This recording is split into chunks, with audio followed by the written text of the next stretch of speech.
ಆಕಾಶವಾಣಿ ಕ್ರೀಡಾಲೋಕ ಸಾಪ್ತಾಹಿಕ ಕ್ರೀಡಾ ಸಂಚಿಕೆ. ಕೇಳುಗರೆ, ಕ್ರೀಡಾ ಸಂಚಿಕೆಗೆ ಆತ್ಮೀಯವಾದ ಸ್ವಾಗತ.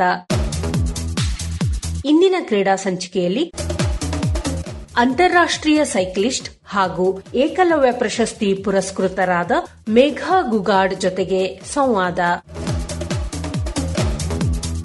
ಸೈಕ್ಲಿಂಗ್ ಕ್ರೀಡೆಯಲ್ಲಿ ಅಂತಾರಾಷ್ಟ್ರೀಯ ಮಟ್ಟದಲ್ಲಿ ಸಾಧನೆ ಮಾಡಿದ ಮೇಘಾ ಗುಗಾಡ್ ಅವರು ನಮ್ಮ ಜೊತೆಗಿದ್ದಾರೆ. ಇವರ ಕ್ರೀಡಾ ಸಾಧನೆಗೆ ಕೆಡಿಎ ಬೆಸ್ಟ್ ಫಿಮೇಲ್ ಸೈಕ್ಲಿಸ್ಟ್ ಹಾಗೂ ಏಕಲವ್ಯ ಪ್ರಶಸ್ತಿ ದೊರೆತಿದೆ. ಅವರ ಸೈಕಲ್ ಪಯಣ ಅಂತಾರಾಷ್ಟ್ರೀಯ ಮಟ್ಟದಲ್ಲಿ ಸಾಧಕರಾಗಲು ಹೇಗೆ ಸಹಾಯಕಾರಿಯಾಯಿತು ಎಂಬುದರ ಕುರಿತಾಗಿ ಅವರೊಂದಿಗೆ ಮಾತನಾಡೋಣ. ಮೇಘಾ ಅವರೇ, ಕ್ರೀಡಾಲೋಕ ಕಾರ್ಯಕ್ರಮಕ್ಕೆ ತಮಗೆ ಆತ್ಮೀಯವಾದ ಸ್ವಾಗತ. Thank you ma'am, thank you so much. Megha, ಹೇಳಿ, ಕುಲಹಳ್ಳಿ ಎಂಬ ಪುಟ್ಟ ಗ್ರಾಮದಿಂದ ಇಂಟರ್ನ್ಯಾಷನಲ್ ಲೆವೆಲ್ ಸೈಕ್ಲಿಸ್ಟ್ ಹೇಗಾದ್ರಿ? ಎರಡು ಗಾಲಿಯ ಬ್ಯಾಲೆನ್ಸಿಂಗ್ ಕ್ರೀಡೆಯತ್ತ ಒಲವು ಮೂಡಿದ್ದು ಹೇಗೆ? ನಮ್ಮ ಮನೆಯೊಳಗ ನಮ್ಮ ಪಪ್ಪಾನು ಸ್ಪೋರ್ಟ್ಸ್ ಮ್ಯಾನ್ ರೀ, ಅವರು ಕಬಡ್ಡಿ ಪ್ಲೇಯರ್ ರೀ. ಆಮೇಲೆ ನಮ್ ದೊಡ್ಡಪ್ಪ ಹೆಸರು ಶಿವಲಿಂಗ್ ಗೂಗಾಡ್. ನಮ್ ದೊಡ್ಡಪ್ಪ ಈ ಹಳ್ಳಿ ಒಳಗ ಕಲ್ಲೆತ್ತು ಸ್ಪರ್ಧೆ ಆಡ್ತಿದ್ರಲ್ರಿ, ಅದು ಮಾಡ್ತಿದ್ರಿ. ಹಂಗಾಗಿ ಮನೆಯೊಳಗೆ ಎಲ್ರಿಗೂ ಸ್ಪೋರ್ಟ್ಸ್ ಬಗ್ಗೆ ಇಂಟ್ರೆಸ್ಟ್ ಐತ್ರಿ. ನಮ್ಮ ಊರೊಳಗ ಹಂಗೆ ಒಂದ್ಸಲ ನಾನು 4th ಸ್ಟ್ಯಾಂಡರ್ಡ್ ಕಂಪ್ಲೀಟ್ ಆಗಂತಿತ್ತು. ನ್ಯೂಸ್ ಪೇಪರ್ ಒಳಗ್ ಕೊಡ್ತಾರ್ರಿ 5th, 6th, 7th Bagalkot ಹಾಸ್ಟೆಲ್ಗೆ trial ಇದೆ ಅಂತ ಹೇಳಿ ನಮಗ ಇನ್ಫಾರ್ಮೇಶನ್ ಬಂತ್ರಿ. ಬಂದ ತಕ್ಷಣ ನನಗಿನ್ನೂ ಸೈಕಲ್ ಹೊಡಿಲಿಕ್ಕೂ ಬರ್ತಿರ್ಲಿಲ್ಲ ರೀ. ಇವಾಗ ಊರೊಳಗ ಹಳ್ಳಿ ಒಳಗ ಗೌರ್ಮೆಂಟ್ ಸೈಕಲ್ ಬರ್ತಿದ್ದಲ್ಲ, ಅದು ಸೈಕಲ್ ತಗೊಂಡು ನಾನು ಅಲ್ಲೇ ಸೈಕಲ್ ಕಲ್ತೀನ್ರಿ.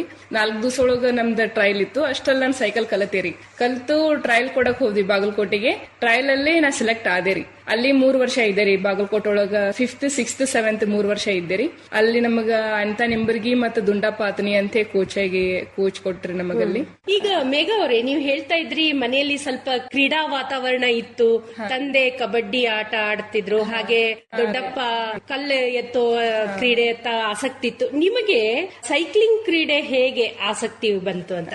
ಅಂದ್ರ ನನಗ ಅವ್ರು ಸೇರಿಸ್ಬೇಕಂತ ಸೇರ್ಸಿದ್ರ ಅಷ್ಟೇ ರೀ. ಬಟ್ ಅವಾಗ ನನಗ್ ಸ್ಪೋರ್ಟ್ಸ್ ಅಂದ್ರೆ ಏನಂತ ಏನು ಗೊತ್ತಿರ್ಲಿಲ್ಲ ರೀ. ಅಂದ್ರ ಹಾಸ್ಟೆಲ್ಗೆ ಹೋದ್ಮೇಲೆ ಎಲ್ಲರೂ ಸೈಕಲ್ ಓಡಿಸೋದ್ ನೋಡಿ, ನಮ್ದ ಫ್ರೆಂಡ್ಸ್ ನಾವು ಎಲ್ಲರೂ ಸೇರಿ ರೈಡ್ ಮಾಡಕ್ ಹೋದಾಗು, ಆಮೇಲೆ ಅಲ್ಲಿ ಫಿಟ್ನೆಸ್ ಮಾಡ್ಸೋದು, ರನ್ನಿಂಗ್ ಮಾಡೋದು, ಆಕ್ಟಿವಿಟೀಸ್ ಮಾಡೋದೆಲ್ಲ ನೋಡಿ ಅದ್ರೊಳಗೆ ಇಂಟ್ರೆಸ್ಟ್ ಬಂತ್ರಿ. ಅಂದ್ರೆ ನೀವು ಸರ್ಕಾರಿ ಶಾಲೆಯಲ್ಲೇ ಓದಿ?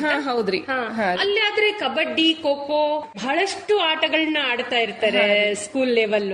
ಸೊ ಅವೆಲ್ಲ ಕ್ರೀಡೆಯತ್ತ ಆಸಕ್ತಿ ಇರ್ಲಿಲ್ಲವಾ ನಿಮ್ಗೆ? ನಮ್ದು ಹಾಸ್ಟೆಲೇ ಬೇರೆ ಮ್ಯಾಮ್, ಸ್ಕೂಲೇ ಬೇರೆ ರೀ. ಅಂದ್ರ ಹಾಸ್ಟೆಲ್ ವತಿಯಿಂದ ಅದು ಸ್ಕೂಲ್ ಇರ್ಲಿಲ್ಲ ರೀ. ಅಂದ್ರ ಹಾಸ್ಟೆಲ್ ಒಳಗ ಅಂದ್ರೆ ನಮ್ ಸೈಕ್ಲಿಂಗ್ ಹಾಸ್ಟೆಲ್, ಆಮೇಲೆ ಇಲ್ಲಿ ಇನ್ನೊಂದ್ ಗೇಮ್ ಇತ್ತು ಕುಸ್ತಿ, 2 ಗೇಮ್ ರೀ. ನಾ ಸೈಕ್ಲಿಂಗ್ ಟ್ರಯಲ್ ಕೊಟ್ಟು ಸೈಕ್ಲಿಂಗ್ ಹಾಸ್ಟೆಲ್ ಸೇರಿದ್ದೆ ರೀ 12ನೇ ವಯಸ್ಸಿಗ್ರಿ. Sports hostel? Sports hostel ma'am. ಅದು ನಾವ್ ಸ್ಕೂಲ್ ಏನೈತಿ ಸಪರೇಟ್ ಹೋಗ್ತಿದ್ದೀವ್ರಿ. ಅದು ನಮ್ ಇಷ್ಟ, ಯಾವ ಸ್ಕೂಲ್ ಬೇಕಾದ್ರೂ ನಾವು ಕಲಿಬಹುದು. ಬಟ್ ನಾ ಹಾಸ್ಟೆಲ್ಗಿಂತ ಸೇರಿದ್ದೆ ಸೈಕ್ಲಿಂಗ್ ಮಾಡಕಂತಾನ ಸೇರಿದ್ರಿ. ಹಾ ರೀ. ಹಂಗ ಆಯ್ಕೆ ಹೇಗಾದ್ರಿ ಅದಕ್ಕೆ? ಅದು ಟ್ರಯಲ್ ಇರುತ್ರಿ. 2 months ಬೇಸಿಗೆ ರಜೆ ಇರುತ್ತಲ್ರಿ, ಅದ್ರಲ್ಲಿ ನಮ್ ಟ್ರಯಲ್ ಇರುತ್ರಿ. ಈ ಪ್ರತಿ ವರ್ಷ ನಡೀತಿತ್ರಿ. ಅದು ನಮ್ಗೆ ಇಂಟ್ರೆಸ್ಟ್ ಇದ್ರೆ ನಾವು ಆ ಟ್ರಯಲ್ ಇರೋದು 1 week ಬಿಫೋರ್ ನ್ಯೂಸ್ ಪೇಪರ್ ಅಲ್ಲಿ ಬರತ್ರಿ. ಅದನ್ನ ನಾವು ನೋಡ್ಕೊಂಡು ನಾವು ಟ್ರಯಲ್ ಕೊಡಕ್ ಅದ ಡೇಟ್ ಮೆನ್ಷನ್ ಮಾಡಿರ್ತಾರ, ಆ ಡೇಟಿಗೆ ನಾವು ಹೋಗ್ಬೋದ್ರಿ ಬಾಗಲಕೋಟ್ ಕ್ರೀಡಾ ಹಾಸ್ಟೆಲ್ ಕ್ರೀಡಾಂಗಣದೊಳಗ್ರಿ. ಹಂಗ ಅದನ್ನ ನೋಡ್ಕೊಂಡು ನಾವು ಹೋದ್ವಿರಿ. ಹೋಗಿ ನಾ ಆಕ್ಚುಲಿ ಟ್ರಯಲ್ ಅಷ್ಟ್ ಕರೆಕ್ಟ್ ಆಗಿ ಓಡಿಸಿಲ್ಲ. ನಾ ಸೈಕಲ್ ಓಡಿಸ್ಬೇಕಾದ್ರೆ ಬಿದ್ಬಿಟ್ಟೇರಿ. ಅದು 2 ಕಿಲೋಮೀಟರ್ ಸರ್ಕ್ಯೂಟ್ ಇತ್ರಿ. ನಾ 1 ಕಿಲೋಮೀಟರ್ ಒಳಗೆ ಅರ್ಧ ರೌಂಡ್ ಹೋಗಿನೇ ಬಿದ್ಬಿಟ್ಟೇರಿ. ಆದ್ರೆ ನನ್ನ ಹೈಟು, ಆಮೇಲೆ ನಾ ಜಾಸ್ತಿ ಫ್ಯಾಟ್ ಇದ್ದೇರಿ. ಅದೆಲ್ಲ ನೋಡಿ ಇವಳು ಮಾಡ್ತಾಳ ಅಂತ ಹೇಳಿ ಅಂತ ಮೇಡಮ್ ನಾ ಮನೆಗೆ ಹೋದ್ಮೇಲೆ ಟ್ರಯಲ್ ಮುಗಿದ್ಮೇಲೆ ನಾ ಬರಲ್ಲ ಮೇಡಮ್ ಅಂತ ಹೇಳಿ, ಯಾಕಂದ್ರೆ ಅಪ್ಪ ಅಮ್ಮನ್ ಬಿಟ್ಟು ನಾನು ಯಾವಾಗೂ ಇಲ್ಲೇ ಇಲ್ಲ ರೀ. ಹಂಗಾಗಿ ಬರಲ್ಲ ಅಂತ ಹೇಳಿದ್ದೀರಿ. ಅವ್ರು ನನ್ ಬಿಡ್ಲೇ ಇಲ್ಲ ರೀ. ಇಲ್ಲ, ಅವ್ರನ್ನ ಕಳಿಸ್ಲೇಬೇಕಂತ ನಮ್ ಡ್ಯಾಡಿಗೆ ಫುಲ್ ಫೋರ್ಸ್ ಮಾಡಿ ಮನೆಯೊಳಗ್ ಪಪ್ಪ ಮಮ್ಮಿ ಇಬ್ರು ಎಲ್ಲಾರು ಇಲ್ಲ ಹೋಗ್ಲಿ ಅವಳು ಸ್ಪೋರ್ಟ್ಸ್ ಮಾಡ್ಲಿ ಅಂತ ಹೇಳಿ ಹಾಸ್ಟೆಲ್ ಬಿಟ್ರಿ. ಫಸ್ಟ್ ಸೈಕಲ್ ಹಚ್ಚಿದ್ದೆ ಯಾರು? ಅಪ್ಪನ? ಅಪ್ಪನೇ ರೀ. ಸೈಕಲ್ ಕಲ್ಸಿದ್ದೆ ಅವ್ರೇನು ನನಗೆ. ಹಿಂದ್ ಕೈ ಹಿಡ್ಕೊಂಡು ಮುಂದ್ ನಾನು ಸೈಕಲ್ ಹೊಡ್ಬೇಕಾದ್ರ ಸೆಲೆಕ್ಷನ್ ಐತಿ ಅಂತೇಳಿ ನ್ಯೂಸ್ ಪೇಪರ್ ಒಳಗೆ ಬಂದಿದ್ ನೋಡಿ 4 ದಿವಸ ಒಳಗೆ ನಾನು ಸೈಕಲ್ ಕಲ್ತಿದ್ದೆ. ಅದಕ್ಕಿಂತ ಮುಂಚೆ ಬರ್ತೇ ಇರ್ಲಿಲ್ಲ ರೀ. ಇಲ್ಲ ರೀ, ನನಗ್ ಸೈಕಲೇ ಬರ್ತಿರ್ಲಿಲ್ಲ. ನಾವು ತೋಟದಲ್ಲಿ ಇದ್ವಿ, ಊರೊಳಗ್ ಸ್ಕೂಲಿಗೆ ಹೋಗೋದು ಬರೋದು, ಬೈ ವಾಕ್ ಮಾಡ್ಕೊಂಡು ಹೋಗ್ತಿದ್ವಿ, ಬರ್ತಿದ್ವಿ, ಇಷ್ಟೇ ರೀ. ಸೊ ಈಗ ನೀವು ಹೇಗೋ ಕ್ರೀಡಾ ಒಂದು ಹಾಸ್ಟೆಲಿಗೆ ಸೇರಿದ್ರಿ. ಅಲ್ಲಿಂದ ನಿಮ್ಮ ಕ್ರೀಡಾ ಪ್ರಯಾಣ ಆರಂಭವಾಯ್ತು ಅಂತ ಹೇಳ್ಬೋದು. ಹೌದ್ರಿ. ಅವಾಗ ನೀವು ಅಪ್ಪ ಅಮ್ಮನ್ ಬಿಟ್ಟಿರ್ಲಿಲ್ಲ, ಒಂದ್ 5ನೇ ಕ್ಲಾಸ್ ಅಂದ್ರೆ ಬಹಳ ಚಿಕ್ಕವರಿದ್ರಿ ಅವಾಗ. ಹೇಗಿತ್ತು ಆ ಜೀವನ? 4th ಸ್ಟ್ಯಾಂಡರ್ಡ್ ವರೆಗೂ ಅಪ್ಪ ಅಮ್ಮನ್ ಬಿಟ್ಟು ನಾವ್ ಒಂದಿನೂ ಎಲ್ಲೂ ನಮ್ ರಿಲೇಟಿವ್ ಮನಿಗ್ ಸಹಿತ ನಾವ್ ಹೋಗ್ತಿರ್ಲಿಲ್ಲ ರೀ. ಅಲ್ಲಿ ಹಾಸ್ಟೆಲ್ಗೆ ಹೋದ ತಕ್ಷಣ ಫ್ರೆಂಡ್ಸ್ ನೆಲ್ಲ ನೋಡಿ ಏನೋ ಒಂದ್ ಹೊಸ ರೀತಿ ಅಂತ ಅನಿಸ್ತ್ರಿ. ಅಲ್ಲಿ ಹಂಗೇನ್ ನನಗ ಮನಿ ಕಡೆ ಜಾಸ್ತಿ ಇದನ್ನ ಆಗ್ಲಿಲ್ಲ ರೀ. ನನಗೂ ಸ್ಪೋರ್ಟ್ಸ್ ಮಾಡ್ಬೇಕು, ಅಲ್ಲೆಲ್ಲ ಆಕ್ಟಿವಿಟೀಸ್ ಮಾಡೋದಾಗ್ಲಿ, ಸ್ಕೂಲಿಗೆ ಹೋಗೋದಾಗ್ಲಿ, ಅಲ್ಲಿರೋದಾಗ್ಲಿ ಎಲ್ರು ನಾವು ಎಂಜಾಯ್ ಆಗತ್ತಿತ್ರಿ. ಹಂಗಾಗಿ ನಾ ಅಲ್ಲೇ ಉಳ್ಕೊಂಡೇರಿ. ನಾ ಇಷ್ಟ್ ದೊಡ್ಡ ಮುಂದುವರಿತೀನಿ, ಇಷ್ಟ್ ದೊಡ್ಡ ರೈಡರ್ ಆಗ್ತೀನಿ, ಇಷ್ಟ್ ನಾನು ಅಚೀವ್ಮೆಂಟ್ ಮಾಡ್ತೀನಿ ಅಂತ ನಾನು ಯಾವಾಗೂ ಅನ್ಕೊಂಡಿರ್ಲಿಲ್ಲ. ನಾ ಸೇರೋವಾಗ ನಾ ಅದನ್ನ ತಲೆ ಒಳಗೂ ಇಟ್ಕೊಂಡಿರ್ಲಿಲ್ಲ. ನಾನು ದೊಡ್ಡ ಸೈಕ್ಲಿಸ್ಟ್ ಆಗ್ಬೇಕಂತ ನಾ ಯಾವಾಗೂ ಅನ್ಕೊಂಡೇ ಇರ್ಲಿಲ್ಲ ರೀ. ಆಮೇಲೆ ಅದು ನಾವು ಡೈಲಿ ಅಲ್ಲಿ ಪ್ರಾಕ್ಟೀಸ್ ಮಾಡೋದಾಗ್ಲಿ ಅದ್ರೊಳಗೆ ಇಂಟ್ರೆಸ್ಟ್ ಬಂದು ಆಮೇಲೆ 7th ಅದ್ ಮುಗಿದ ತಕ್ಷಣ 8th 9th 10th Bijapur senior hostel ಐತ್ರಿ. ಅಲ್ಲಿ ನೀವ ಎಲ್ಲಾ ಮಾಡ್ಕೋಬೇಕಿತ್ತು ಹಾಸ್ಟೆಲ್ ಜೀವನ ಅಂತಂದ್ರೆ. ಹೇಗಿತ್ತು ಅಲ್ಲಿ ನಿಮ್ಮ ದಿನಚರಣೆ? ಮಾರ್ನಿಂಗ್ ನಮ್ನ 5:30ಗೆ ಅದು ಎಬ್ಬಿಸ್ತಿದ್ರಿ. ಅಲ್ಲಿ ವಾಚ್ಮ್ಯಾನ್ ಅಂಕಲ್ ಅವ್ರು ಎಬ್ಬಿಸಿ ನಮ್ನ 6 o'clock ಅಂದ್ರೆ ನಾವು ರೆಡಿಯಾಗಿ ಪ್ರಾಕ್ಟೀಸ್ ಹೋಗ್ಬೇಕಾಗಿತ್ರಿ. 6 to 8, 8:30, 9 o'clock ವರೆಗೂ ನಮ್ದ ಕಾಂಪಿಟೇಷನ್ ನಿಯರ್ ಬಂದ್ರೆ ಜಾಸ್ತಿ ಪ್ರಾಕ್ಟೀಸ್ ಮಾಡಿಸ್ತಿದ್ರಿ. ಬಾಕಿ ಟೈಮ್ ಒಳಗ ನಾರ್ಮಲ್ ಪ್ರಾಕ್ಟೀಸ್ ಮಾಡಿಸಿ 9 o'clock ತನ ಅದು ಬಂದು 9:30 ತನ ಅದು ಫ್ರೆಶ್ ಅಪ್ ಆಗಿ 9:30 ಇಂದ ಅಪ್ ಟು 5 o'clock ವರೆಗೂ ಸ್ಕೂಲ್ ರೀ. ವಾಪಸ್ ಮತ್ 5 o'clock ಬಂದು 5:30 ತನ ಅಂದ್ರೆ ರೆಡಿಯಾಗಿ ವಾಪಸ್ ಮತ್ತ ಪ್ರಾಕ್ಟೀಸ್ ರೀ. 5:30 to 7 o'clock ತನ ಅದು ಪ್ರಾಕ್ಟೀಸ್ ಆಗ್ತಿದ್ರಿ. ಅಲ್ಲೇ ಫಿಸಿಕಲ್ ಆಕ್ಟಿವಿಟೀಸ್ ಮಾಡಿಸ್ತಿದ್ರಿ, ರನ್ನಿಂಗು, ಗೇಮ್ಸ್ ಇದು ಮಾಡಿಸ್ತಿದ್ರಿ ಗ್ರೌಂಡ್ ಒಳಗ್ರಿ. ಮಾಡಿಸಿ ಆಮೇಲೆ 7 ಇಂದ 8:30 ವರೆಗೂ ಟ್ಯೂಷನ್ ಇರ್ತಿದ್ರಿ ಹಾಸ್ಟೆಲ್ ಅಲ್ಲಿ. ಟ್ಯೂಷನ್ ಮಾಡ್ಕೊಂಡು 8:30ಗೆ ಊಟ, 9:30 ಅಂದ್ರೆ ವಾಪಸ್ ಮತ್ ಮಲಿಗ್ ಬಿಡೋದ್ರಿ. ಎಲ್ಲ ಸ್ಪೆಷಲ್ ಆಗಿ ಕೊಡ್ತಿದ್ರ ಕ್ರೀಡಾಪಟುಗಳಿಗೆಲ್ಲ ಪೌಷ್ಟಿಕ ಆಹಾರ ಅಗತ್ಯ ಇರ್ತದೆ. ಇಲ್ಲ ಚೆನ್ನಾಗಿತ್ರಿ. ಡೈಲಿ ಬ್ರೇಕ್ಫಾಸ್ಟ್ ಒಳಗ ಬಾಯ್ಲ್ಡ್ ಎಗ್ಗು, ಹಾಲು, ಹಣ್ಣು, ಆಮೇಲೆ ಮಧ್ಯಾಹ್ನ ಕಾಳ್ ಪಲ್ಲೆ, ಚಪಾತಿ, ರಾತ್ರಿ ನಾನ್ ವೆಜ್, ಎಗ್ ಮಾತ್ರ ಕಂಪಲ್ಸರಿ ತಿನ್ಲೇಬೇಕು. ಹೌದ್ರಿ. ಹಂಗಾಗಿ ಅಲ್ಲೆಲ್ಲ ಊಟ ಎಲ್ಲ ಬಹಳ ಚಲೋ ಐತ್ರಿ. ಊಟದ ಬಗ್ಗೆ ಏನ್ ಸ್ಪೋರ್ಟ್ಸ್ ಹಾಸ್ಟೆಲ್ ಒಳಗೆ ಎಲ್ಲೂ ಕಂಪ್ಲೇಂಟ್ಸ್ ಇಲ್ಲ ರೀ. ಸೊ ಆ ಒಂದು ಹಾಸ್ಟೆಲ್ ಅಲ್ಲಿ ಇದ್ದಾಗ ಜೂನಿಯರ್ ಲೆವೆಲ್ ಅಲ್ಲಿ ರಾಜ್ಯ ಮಟ್ಟದ ಯಾವ್ದಾದ್ರು ಸೈಕ್ಲಿಂಗ್ ಸ್ಪರ್ಧೆಯಲ್ಲಿ ರಾಷ್ಟ್ರ ಮಟ್ಟದಲ್ಲೇ ಪ್ಲೇಸ್ ಮಾಡಿದಿರಿ. 5th ಸೇರಿ ನಾನು 6th ಜೂನ್ ಜುಲೈ ಒಳಗನೆ ಒಂದು ನ್ಯಾಷನಲ್ ಲೆವೆಲ್ ಟ್ರಯಲ್ಸ್ ಮಾಡಿದಿರಿ. ಅದು ಪಟಿಯಾಲ ಒಳಗೆ ನಡೀತ್ರಿ 2011 ಒಳಗ್ರಿ. ಅದು ಟ್ರ್ಯಾಕ್ ಇವೆಂಟ್ ರೀ. ಟ್ರ್ಯಾಕ್ ಇವೆಂಟ್ ಅಂದ್ರೆ ಅದಕ್ಕೆ ಬ್ರೇಕ್ ಇರಲ್ಲ ರೀ ಟ್ರ್ಯಾಕ್ ಸೈಕಲ್ ರೀ. ನಾನು ಅದನ್ನ ಫಸ್ಟ್ ಹತ್ತಿದ್ದೇನೆ ಅಲ್ಲೇ ರೀ. ನನಗೆ ಯಾರ್ದೋ ಒಂದ್ ಸೈಕಲ್ ಇಸ್ಕೊಂಬಂದ್ ನಮ್ ಸರ್ ದುಂಡಪ್ಪ ಅತ್ನಿ ಅಂತಿದ್ರಿ. ಅವ್ರಿಗೆ ಸ್ಪೋರ್ಟ್ಸ್ ಅಂದ್ರೆ ಬಾಳ ಹುಚ್ಚ ಸ್ಪೋರ್ಟ್ಸ್ ಒಳಗೆ ಇದ್ರಿಂದಾರ್ರಿ ಅವ್ರಿ. ಅಷ್ಟ ಅವ್ರಿಗೆ ಇಂಟ್ರೆಸ್ಟ್ ರೀ. ಅವ್ರದ್ದು ಸರ್ವಿಸ್ ಮುಗಿದ್ರು ಸಹಿತ ಬಾಗಲಕೋಟೆ ಒಳಗ ಅವ್ರು ಕೋಚಿಂಗ್ ಮಾಡ್ಸಕ್ ಬೇಕ್ ಸರ್ ಅಂತ ಹೇಳಿ ಅವ್ರನ್ನಲ್ಲೇ ಕರ್ಸ್ಕೊಂಡ್ ಅಲ್ಲೇ ಹಾಸ್ಟೆಲ್ ಅಲ್ಲಿ ಇಟ್ಕೊಂಡಿದ್ರಿ. ಹಂಗಿದ್ದಾಗ ಅವ್ರು ಯಾರ್ದೋ ಒಂದ್ ಸೈಕಲ್ ಇಸ್ಕೊಂಬಂದ್ ನಮಗ್ ಕೊಟ್ರಿ. ನಾನ್ ಹಂಗೆ ಓಡಿಸ್ತೀರಿ, ಸೆಲೆಕ್ಷನ್ ಆಗಿಬಿಟ್ಟಿರಿ. ಅದ್ ನನಗೆ ಗೊತ್ತಿಲ್ಲ. ನಾ ಇದು national level, first state level, ಈ ಸ್ಟೇಟ್ ಲೆವೆಲ್ ಒಳಗೆ ನಾನು ಮೆಡಲ್ ಮಾಡೀನಿ, ಅದಕ್ಕೆ ನ್ಯಾಷನಲ್ ಲೆವೆಲ್ ಸೆಲೆಕ್ಟ್ ಆಗೀನಿ. ಅದೇನು ಗೊತ್ತಿಲ್ಲ ರೀ. ಫಸ್ಟ್ ನಂದು ನ್ಯಾಷನಲ್ ಆಡಿದ್ದೆ ನಾನು ಪಂಜಾಬ್ ರೀ. ಪಂಜಾಬ್ ಹೋಗೋದೈತಿ ಅಂದ ತಕ್ಷಣ ನಾನ್ ನಿಮಗ್ ಗೊತ್ತಿಲ್ಲ ಬಾಗಲಕೋಟೆ ಬಿಟ್ಟು ಬೇರೆ ಕಡೆ ಹೋಗಿರ್ಲಿಲ್ಲ. ಮನೆಯಿಂದ ಹೊರಗ್ ಬಂದಿದ್ದೆ ಬಾಗಲಕೋಟ್ರಿ. ಅದು ಬಿಟ್ರೆ ನಾನು ಎಲ್ಲೂ ಅಲ್ಲೇ ನಮ್ ಊರ್ ನಿಯರ್ ಜಮಖಂಡಿ ಅಂತ ಹೇಳಿ ನಮ್ ತಾಲೂಕ್ ರೀ. ಅದು ನನಗ್ ಗೊತ್ತಿರ್ಲಿಲ್ಲ ರೀ. ಪಂಜಾಬ್ ಹೋಗೋದಂದ್ರು ಪಂಜಾಬ್ ಹೋಗೋದ ಮುಗೀತು. ಆಮೇಲೆ ಸೆಲೆಕ್ಷನ್ ಆದ್ಮೇಲೆ ಅಪ್ಪಾಜಿ ಕಾಲ್ ಮಾಡಿ ಏನಾಯ್ತು ಅಂತ ಕೇಳಿದಾಗ ಪಾಪ ಸೆಲೆಕ್ಟ್ ಆಗಿನಿ, ಪಂಜಾಬ್ ಹೋಗೋದೈತಿ ಅಂತ ನಾ ಅಪ್ಪಾಜಿ ಹತ್ರ ಪಂಜಾಬ್ ಇರ್ಬೋದಂತ ನಾ ಹಿಂಗೆ ಅನ್ಕೊಂಡಿಲ್ಲ. ನಮ್ ಕರ್ನಾಟಕ ಒಳಗೆ ಇರ್ಬೋದಂತ ಹೇಳಿ. ಪಂಜಾಬ್ ಹೋಗ್ತೀಯಾ, ಪಂಜಾಬ್ ಅಂದ್ರೆ ನಮ್ದು ಔಟ್ ಆಫ್ ಸ್ಟೇಟ್ ಅಂತೇಳಿ ಹಿಂಗೆಲ್ಲ ಅಪ್ಪಾಜಿ ಹೇಳಿದ ತಕ್ಷಣ ನಾನು ಹೌದು ಅಂತ ಹೇಳಿ ನಾನು ಅದ ಅರ್ಥ ಮಾಡ್ಕೊಂಡೇರಿ. ಕರ್ಕೊಂಡ್ ಹೋದ್ರಿ ನಮ್ಮನ್ನ. 1 month ಅದು ಗ್ಯಾಪ್ ಇತ್ರಿ. ಆಕ್ಚುಲಿ ಟ್ರ್ಯಾಕ್ ಇವೆಂಟ್ ಬಂದು ನಮ್ದು ಇನ್ನೂ ಟ್ರ್ಯಾಕ್ ಇರ್ಲಿಲ್ಲ ರೀ. ಈಗ ಚಂದ್ರಿಗೆ ಒಳಗೆ ಟ್ರ್ಯಾಕ್ ಮಾಡಿದಾರ್ರಿ. 2011 ಒಳಗೆ ಅದ್ ಇರ್ಲಿಲ್ಲ ಟ್ರ್ಯಾಕ್ ರೀ. ಹಂಗಾಗಿ ಮೇಡಮ್ ಸರ್ ಅಲ್ಲೇ ಮಣ್ಣಿನ ಟ್ರ್ಯಾಕ್ ಒಳಗನ ಓಡಿಸ್ತಿದ್ರಿ. ಬಟ್ ಸೈಕ್ಲಿಂಗ್ ಟ್ರ್ಯಾಕ್ ಬೇರೆ ಇರತ್ರಿ. ಕರ್ನಾಟಕದ ಈಗ ಅದ್ರನ್ನು ಪ್ರೆಸೆಂಟ್ ಮೆಡಲ್ ಆಗೋದು ಬಹಳ ಅಪ್ರೂಪ್ ರೀ. ಯಾಕಂದ್ರೆ ನಮ್ಮಲ್ಲಿ ಕರ್ನಾಟಕ ಒಳಗ್ ಟ್ರ್ಯಾಕ್ ಇಲ್ಲ ರೀ. ಇವಾಗ ಬಿಜಾಪುರ ಒಳಗ್ ಮಾಡಿದಾರ್ರಿ. ಆಮೇಲೆ ಈ ಚಂದ್ರಿಗೆ ಒಳಗ್ ಈಗೀಗ ಆಗೈತ್ರಿ. ಹಿಂಗಿರ್ಬೇಕಾದ್ರೆ ಆಗಿನ ಟೈಮ್ ಒಳಗ ರೋಡ್ ಒಳಗ ಓಡಿಸ್ತಿದ್ರಿ ಪ್ರಾಕ್ಟೀಸ್ ರೀ. ಟ್ರ್ಯಾಕ್ ಇವೆಂಟ್ ಬಂತಂದ್ರ ಮಣ್ಣಿನ ಟ್ರ್ಯಾಕ್ ಒಳಗ್ ಅಲ್ಲೇ ಓಡಿಸೋದ್ರಿ. ಅಂದ್ರೆ ಬ್ರೇಕ್ ಇರಲ್ಲ. ಹಂಗಾಗಿ ನಮಗ್ ಮುಂದದು ಏನಾದ್ರು ಬರತ್ತಂತ ಹೇಳಿ ನಮಗ್ ಅಲ್ಲೇ ಮಣ್ಣಿನ ಟ್ರ್ಯಾಕ್ ಒಳಗ ಓಡಿಸ್ತಿದ್ರಿ. 15 days ಅಲ್ಲೇ ಪ್ರಾಕ್ಟೀಸ್ ಮಾಡಿ ನಾವು ಪಟಿಯಾಲಕ್ ಹೋದ್ವಿ. ಪಟಿಯಾಲ ಒಳಗೆ ಇವೆಂಟ್ಸ್ ಇತ್ತು. ನನ್ನ ಇವೆಂಟ್ಸ್ ಬಂತು, ಕಾಮನ್ ಆಗಿ ರೆಡಿ ಆದ್ವಿ, ವಾರ್ಮ್ ಅಪ್ ಮಾಡಿದ್ವಿ. ನನ್ ಸ್ಟಾರ್ಟ್ ಆಯ್ತು ಬಿಟ್ರಿ 500 ಮೀಟರ್ ಐತ್ರಿ. 500 ಮೀಟರ್ ನನಗೆ ಇಷ್ಟ ಸ್ಲ್ಯಾಪ್ ಹಾಕ್ಬೇಕಂತ ಹೇಳಿದ್ರಿ. ಆ ಸ್ಲ್ಯಾಪ್ ಹಾಕಿ ಹೇಳಿದ್ರಿ. ನನ್ ಬ್ರಾಂಜ್ ಮೆಡಲ್ ರೀ. ಫಸ್ಟ್ ನ್ಯಾಷನಲ್ ಜೂನಿಯರ್ ಇತ್ತೇನ? ಜೂನಿಯರ್ ಅಂಡರ್ 13 ಇದ್ದೀರಿ ಅವಾಗ. ನನಗೂ ಖುಷಿ ಆಯ್ತ್ರಿ ಮೆಡಲ್ ಆಗಿದ್ಕ. ಆಮೇಲೆ ಹಾಸ್ಟೆಲ್ ಬಂದ್ಮೇಲೆ ಸರ್ ಮೇಡಮ್ ಎಲ್ರು ನನ್ನ ನ್ಯಾಷನಲ್ ಲೆವೆಲ್ ಅಂದ್ರೆ ಅದು ಬಿಗ್ ಅಚೀವ್ಮೆಂಟ್ ರೀ. ಕರ್ನಾಟಕಕ್ಕೆ ನೀವು ಅದ್ರೊಳಗೆ ಇರೋದಂದ್ರೆ ಇಬ್ಬರದೇ ಮೆಡಲ್ ಆಗಿತ್ರಿ. ನಂದ್ ನಂದು ಶ್ರೀಧರ್ ಸವನೂರ್ ಅಂತ ಹೇಳಿ ಒಬ್ರು ಸೀನಿಯರ್ ಸೈಕ್ಲಿಸ್ಟ್ ರೀ. ಇಬ್ಬರದೇ ಟ್ರ್ಯಾಕ್ ಒಳಗ್ ಮೆಡಲ್ ರೀ, ಬಿಟ್ರೆ ಯಾರೂ ಮೆಡಲ್ ಇಲ್ಲ ರೀ ಕರ್ನಾಟಕದಿಂದ ರೀ. ಅಂದ್ರೆ ಅದೇ ಒಂಥರ ನಿಮ್ಗೆ ಸ್ಫೂರ್ತಿ ಅಂತ ಹೇಳ್ಬೋದು, ಮುಂದೆ ಸೈಕ್ಲಿಂಗ್ ಅಲ್ಲಿ ಆಸಕ್ತಿ ಬೆಳೆಯಲಿಕ್ಕೆ. ನಾನು 5th ಹಾಸ್ಟೆಲ್ ಹೋಗಿಂದ್ರೆ 6th ಮೆಡಲ್ ಆಗೈತ್ರಿ. ಆಮೇಲೆ 6th ಮತ್ತೊಂದು ಕಾಂಪಿಟೇಷನ್ ನಡೀತ್ರಿ 2012 ಪುಣೆ ಒಳಗ್ ರೋಡ್ ಇವೆಂಟ್ ನಡೀತ್ರಿ. ಆ ರೋಡ್ ಇವೆಂಟ್ ಒಳಗುನು ಮುಂಚೆ ಸ್ಟೇಟ್ ಲೆವೆಲ್ ನಡೀತ್ರಿ. ಸ್ಟೇಟ್ ಲೆವೆಲ್ ಒಳಗೂ ನಂದು ಫಸ್ಟ್ ರೀ. ಆಮೇಲೆ ನ್ಯಾಷನಲ್ ಲೆವೆಲ್ ಹೋದ್ವಿ ರೀ ಪುಣೆಗ್ ರೀ.